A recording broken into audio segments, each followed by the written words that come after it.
एक शब्द पिछले कई दिनों में आपने सुना होगा और वो शब्द था मदर ऑफ ऑल डील। और ये बयान सामने आया था ईयू की तरफ से। आखिर क्यों भारत और ईयू के बीच जो ट्रेड डील होने जा रही है, क्यों इसे इतना बड़ा शब्द दिया गया और दुनिया भर में जो व्यापार समझौते हो रहे हैं उस लिहाज से इस डील के मायने क्या हैं और भारत और ईयू के जो 27 देश हैं उन पर फर्क क्या पड़ेगा, उसको आज समझने की कोशिश करेंगे। नमस्कार, बहुत स्वागत है आप सभी का। मैं हूं आपके साथ लोकेंद्र त्यागी। और इस डील का सीधा असर अमेरिका पर तो पड़ेगा ही, क्योंकि अमेरिका ने कोशिश ये की थी कि ईयू के देश जो हैं वो भारत पर टैरिफ लगाएं, लेकिन यहां तो उल्टा हो रहा है।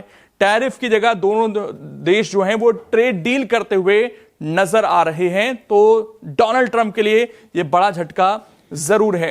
लेकिन सबसे पहले यह समझिए कि आखिरकार अगर इसे मदर ऑफ ऑल डील कहा जा रहा है तो इसके पीछे कारण है, क्योंकि यहां पर जो लोग सीधे जुड़ रहे हैं वो हैं 2 अरब। कैसे? क्योंकि भारत की जो जनसंख्या है वो करीब 1.4 अरब है और ईयू के अगर 27 देशों को मिला दें तो करीब 45 करोड़ लोग जो हैं वो बनते हैं, यानी कि 2 अरब लोगों पर इसका असर पड़ेगा। जो दोनों को अगर हम मिला लें, ईयू को और भारत को, तो जो जीडीपी बनती है पूरी दुनिया की वो 25% बनती है। यानी कि 2 ऐसी शक्तियों के बीच ये समझौते हो रहे हैं जो 1/4 हिस्सा जीडीपी का पूरी दुनिया में रखते हैं। और ये जीडीपी कितनी बनती है? ये बनती है 30 ट्रिलियन की। इसीलिए इसे मदर ऑफ ऑल डील कहा जा रहा है, क्योंकि ईयू के सभी देशों की जो जीडीपी है वो है 20 से 25 ट्रिलियन की और भारत की है 4.2 ट्रिलियन की, जिसे हम 5 करने की कोशिश लगातार कर रहे हैं। तो सोचिए कि कितने सारे लोग इससे प्रभावित होंगे, कितना बड़ी ये ट्रेड डील होने जा रही है। इसीलिए इसे इस तरह का शब्द कहा गया। लेकिन अभी इसमें बहुत सारी चीजें हैं जो आपको जाननी चाहिए। भारत का देखिए ईयू के साथ जो व्यापार है वो काफी बेहतर रहा है। अगर आप देखेंगे लगातार, अगर हम ये कहें भारत एक्सपोर्ट में बेहतर कर रहा है। पहले तो हम यही सुनते थे कि हमारी निर्भरता ज्यादा है दूसरे देशों पर, लेकिन भारत अब एक अच्छा एक्सपोर्टर भी है। ये 2019-20 से लेकर 2025 तक के आंकड़ों पर आप नजर डालिए और यहां पर जो हमारा फायदा है वो आपको दिखेगा। व्यापार संतुलन में हम जो है माइनस से प्रॉफिट में आ गए हैं, यानी कि हम एक्सपोर्ट ज्यादा कर रहे हैं, भारत का जो निर्यात है वो ज्यादा है, भारत का आयात जो है वो लगातार कम होता हुआ आया है, जो दिखाता है कि कहीं ना कहीं अब भारत ईयू को एक्सपोर्ट ज्यादा करता है। और इसीलिए ईयू जो है अब ये चाहता है कि हां दोनों के बीच ट्रेड डील हो जाए, ताकि ईयू से जो सामान आ रहा है भारत, जिस पर भारत भी टैक्स लगाता है, वो थोड़ा सस्ता हो और भारत में उसकी डिमांड जो है, ईयू के देश जो है उनके प्रोडक्ट की डिमांड जो है ज्यादा हो जाए। निश्चित तौर पर भारत को भी इससे फायदा ही है। लेकिन हाल के सालों में आप देखेंगे भारत का एक्सपोर्ट लगातार बढ़ता गया है और इंपोर्ट ईयू से कम हुआ है। ये वो सामान है जो भारत ईयू को निर्यात करता है और इसमें जो सबसे बड़ी चीज है, करीब 17% की हिस्सेदारी तो अकेले पेट्रोलियम उत्पाद की है। और ये किस लिए?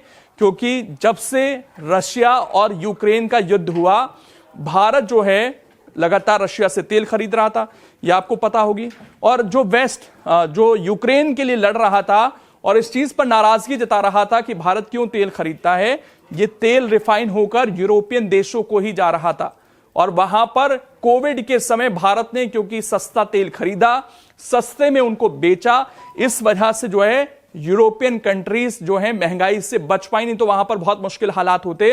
और इसीलिए जो है वो अमेरिका जो सैंक्शंस लगाने की बात करता है, टैरिफ लगाने की बात करता है, उससे बचते हुए नजर आते हैं, क्योंकि सीधा फायदा भारत से मिला है ईयू को, खासकर पेट्रोलियम पदार्थों के मामले में। इसके अलावा देखिए हमारा कपड़ा है और इसके अलावा दवाइयां हैं, मशीनरी हैं, बिजली के उपकरण हैं, लोहा, स्टील, ये सब चीजें जो हैं हम ईयू को निर्यात करते हैं। चमड़ा उत्पाद, रत्न, आभूषण और इलेक्ट्रिक सामान हम उनसे मंगाते क्या हैं और क्या हमारे देश में सस्ता हो जाएगा, इसको इस लिहाज से समझिएगा। क्योंकि अगर टैरिफ कम होंगे तो कुछ चीजें जो हैं वो सस्ती भी होंगी। तो जैसे मशीनरी और उपकरण, कुछ फार्मास्यूटिकल और रसायन, विमान और उसके पुर्जे, ऑटोमोबाइल और उनके पुर्जे, और जैसे वाइन, ये सब चीज जो हैं ये सस्ती हो सकती हैं भारत के अंदर। खासकर अगर आप महंगी गाड़ियों के शौकीन हैं तो उस पर अच्छा खासा आपको असर दिखाई दे सकता है। ईयू की तरफ से ऑटो और ऑटो कंपोनेंट्स के निर्यात में हिस्सेदारी लगभग 4% है। मर्सिडीज, वॉक्सवैगन आदि कंपनियां भारत को निर्यात में अहम भूमिका निभाती हैं।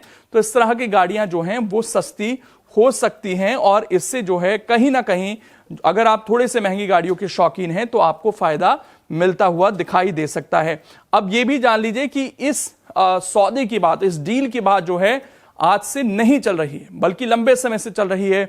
2007 से ही जो है औपचारिक शुरुआत होती है, लेकिन फाइनली 2026 में उर्सुला वॉन, जिनका मैंने जिक्र किया, वो ये बयान देती है मदर ऑफ ऑल डील। वो वर्ल्ड इकोनॉमिक फोरम में ये बात को कहती हैं और अब जो ये डील है ये मूर्त रूप लेती हुई नजर आ रही है।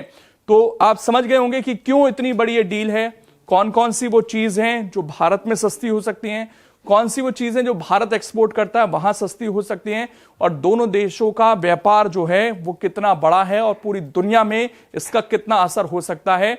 और जो डोनाल्ड ट्रंप ये सोच रहे थे कि अमेरिका से ही भारत का निर्यात कमजोर पड़ेगा तो और ऑप्शन नहीं है भारत के पास, उस पर भी कहीं ना कहीं ये भारत का एक तरीके से अमेरिका को सीधा जवाब भी है यहां से कि ऑप्शंस हैं। और अब तो अमेरिका की तरफ से संकेत मिल ही रहे हैं, वहां के वित्त मंत्री कह रहे हैं कि 25% टैरिफ जो हमने रशिया से तेल खरीदी पर एक्स्ट्रा लगाया था उसको हम कम कर सकते हैं, क्योंकि भारत अभी भी एक्सपोर्ट कर रहा है अमेरिका को, हमारा एक्सपोर्ट जा रहा है वहां पर, और वो एक्सपोर्ट जो है अब महंगा पड़ रहा है अमेरिकियों को, और ये साफ तौर पर अब यहां पर उनकी सरकार को भी दिखाई दे रहा है। बाकी इस पर आपकी क्या राय है, कमेंट कर जरूर बताइएगा। अगर आप ये वीडियो YouTube पर देख रहे हैं तो हमारे चैनल को सब्सक्राइब कर बेल आइकन दबाएं, और Facebook पर देख रहे हैं तो हमारे पेज को लाइक करें।